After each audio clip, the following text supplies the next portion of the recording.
ফ্রেন্ডের সাথে পুরী এসেছি, আর এসে কিন্তু একটা বড়লোকিয়া রুম নিয়ে নিয়েছি। তো চলো তোমাদের এবার রুম ট্যুরটা দিই। আসো আসো আসো। আজকে আমরা যে রুমটা নিয়েছি না, সেটা বিশাল হাইফাই একটা রুম। অ্যান্ড এই রুমের ভেতরে কিন্তু এসি আছে, যেহেতু এখন বিশাল গরম। তো এই দেখো একটা এসি দিয়ে দিয়েছে।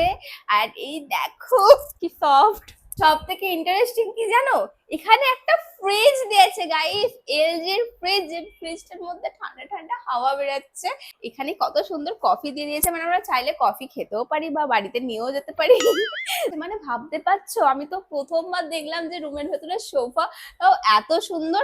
আর আমরা তো দুটো ট্রলি নিয়ে এসেছি, তোমরা জানোই তো। ট্রলিগুলোর জামা কাপড়গুলো রাখার জন্য একটা বড় কাভার্ড দিয়ে দিয়েছে।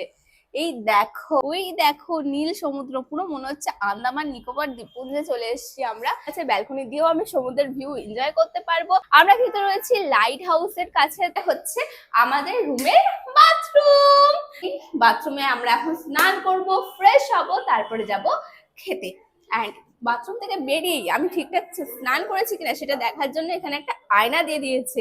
আর তোমরা যদি পুরীতে এসে একটা sea facing budget friendly proper একটা রুম নিতে চাও, যেখান থেকে সি একদমই সামনে, তো অবশ্যই কিন্তু স্ক্রিনে দেওয়া নাম্বারটার সাথে কন্ট্যাক্ট করে নিও, যে হোটেলটায় আমরা রয়েছি।